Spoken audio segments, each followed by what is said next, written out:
Hello. This is my favorite time of year because as Canadians, it's that time of year when it gets to like plus 25 where we can drink outside again.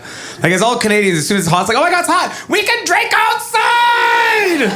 And you love it. Like the first hot day, you just sit in your yard like, oh my God, I should put shorts on, but screw it. I'll just roll up my sweats. Let's drink outside. Text someone, tell them what we're doing. And that's why we love camping so much. It's just because we're outside drinking. Because camping actually isn't that good of a time without booze, but no one's realized it because you're drinking the whole time. Like it's acceptable to be drinking at 9 in the morning when you're camping. You can't be 4 beers deep at Canadian Tire in the city, you got a problem. My mom will be cooking bacon eggs. She doesn't even drink that much. It'd be camping. It's like, Mom, are you having a beer and clam right now? I'm camping! Because if you take alcohol out of camping, camping now sounds like a survival story. You can have the exact same weekend with or without booze, sounds completely different. No booze, like, hey, how was your weekend? It was terrible, man. We were up north in the bush. There was no cell phone reception. I couldn't even update my status to warn people. Todd was in charge of food. He forgot all the food. We had to try to catch our own food to eat. We had to build a fire at night for heat, sleep in a tent. Mike puked in the tent. It was the worst weekend ever.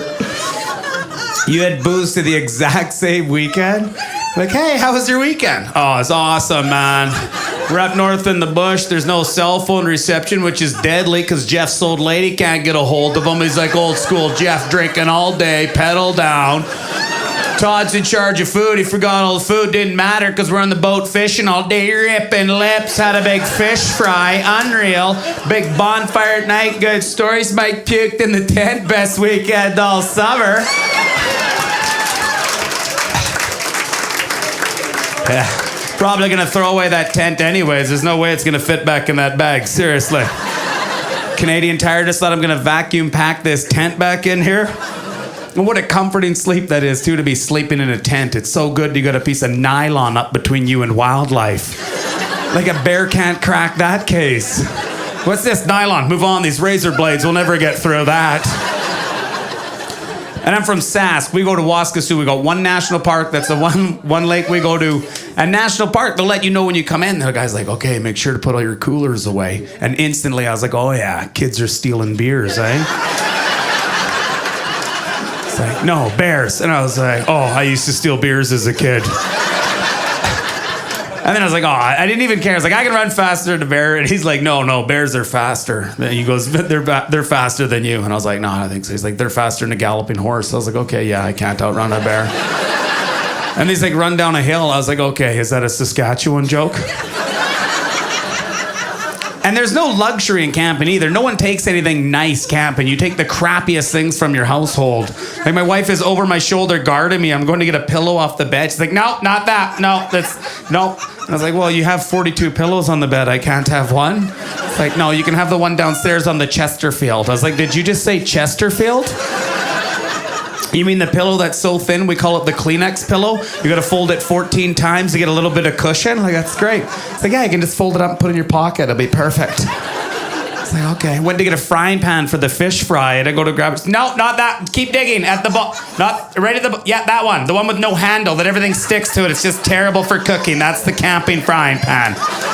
It's like, perfect. That's what I need, is a frying pan with no handle when I'm cooking fish at 2 a.m. off a roaring fire. Because I don't think the oven mitts are coming. And you get there, you set up your nylon fortress, you put down your Kleenex pillow, and what do you use for a bed and a blanket? A little heavenly combo thing called a sleeping bag. Well, hello holidays, eh? You jump in that sleeping bag, you zip it up, you're like, ah, right on. Who the hell would want to stretch out more than 1.5 feet? This is great. Yeah, I usually just sleep on a balance beam at home.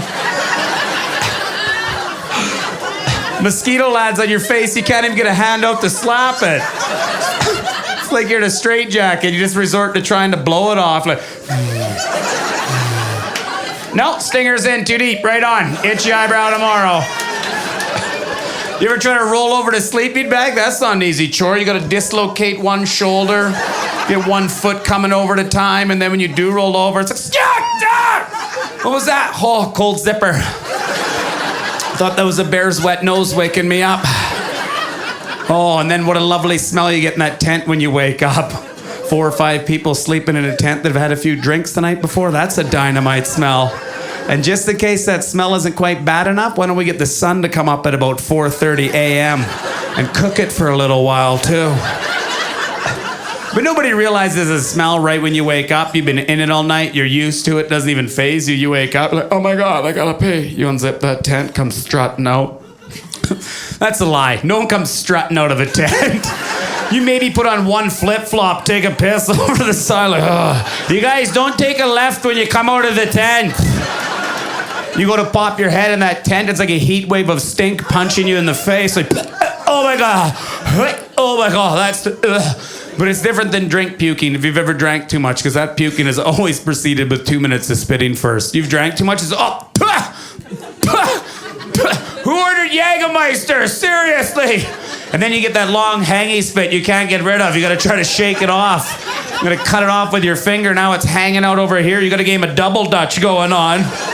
Thank you guys very much for having me here tonight. Enjoy the rest of the night. Kelly Taylor.